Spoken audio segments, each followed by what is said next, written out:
Tell me about a time where your boss was an utter dickhead, and I'll go first. Oh, I've got a story for you. Buckle up.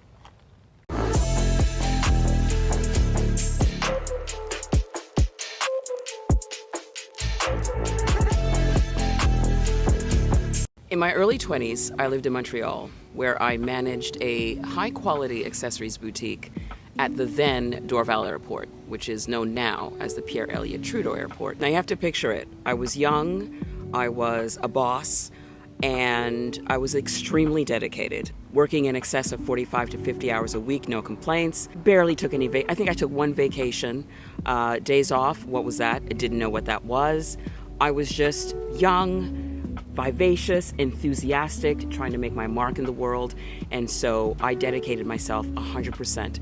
And I stayed at that job for 8.5 years. Keep that number in your head. It'll make sense later. Now, the first few years of employment were bliss. I loved my staff. I loved the environment that I found myself in. The airport was so dynamic and exciting. And in terms of networking and friendships, I soldered friendships that I still have to this day. My ride or dies, I like to call them. So it was a great time to be working and have that energy and enthusiasm for a position. Now, eventually, of course, as the years passed by and I started getting older, I started to take stock of the kinds of things I really wanted in my life, and I wanted change. You know, the job was changing, I was changing, the hours were very grueling at the airport, and so I had started to slowly reevaluate my priorities. I thought it a good idea to take a leave of absence to kind of, restructure my life and figure out what it is that I wanted to really do. Now, I thought it was going to be pretty straightforward. I was going to call my boss, ask for an unpaid leave of absence, operative word, unpaid,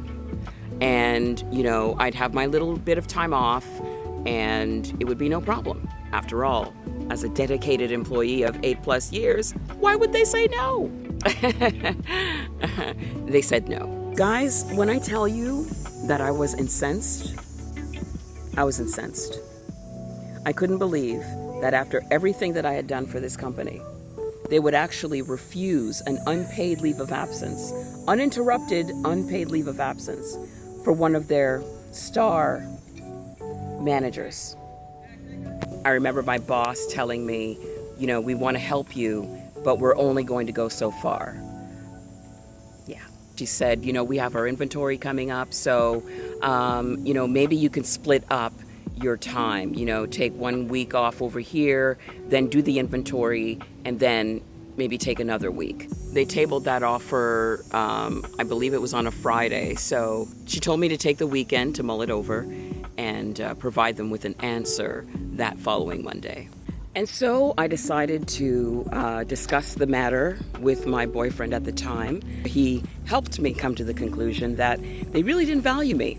Luckily for me, I wasn't so drawn into this job that I didn't value myself. And so I looked up how to write resignation letters, and I wrote one. I emailed the letter to my boss from my home that Sunday evening. And then Monday came and I had to show up for work, which I did, dutifully. Of course, my boss flipped out. She couldn't actually believe that I called their bluff. She tried to reason me out of it. She was upset. She was frustrated. I gave them 2 weeks' notice, at which point I trained the assistant manager. And on my last day of employment, my boss traveled to visit me. And she shocked me with what she had to say. She actually apologized for her initial reaction and for the way the whole thing had been handled. She called me courageous for taking on this step of, moving on. She told me how it was something that she could never do. She even went so far as to give me a gift. Pretty much at that point, I realized at what point you as an employee really are just a number. You can go to a job, you can dedicate yourself to a job, but at the end of the day, you are replaceable. There is not a person that they can't replace, from the CEO right on down to the lowly employee. Look, by all means, wherever it is you choose to work, do your job. Show up on time, complete your tasks, and complete the job description. But it is not necessary nor has it ever really been necessary for you to go above and beyond. You're a number, and at the end of the day, these businesses are in the business of making money and being profitable. And sometimes you're the one that ends up being collateral damage.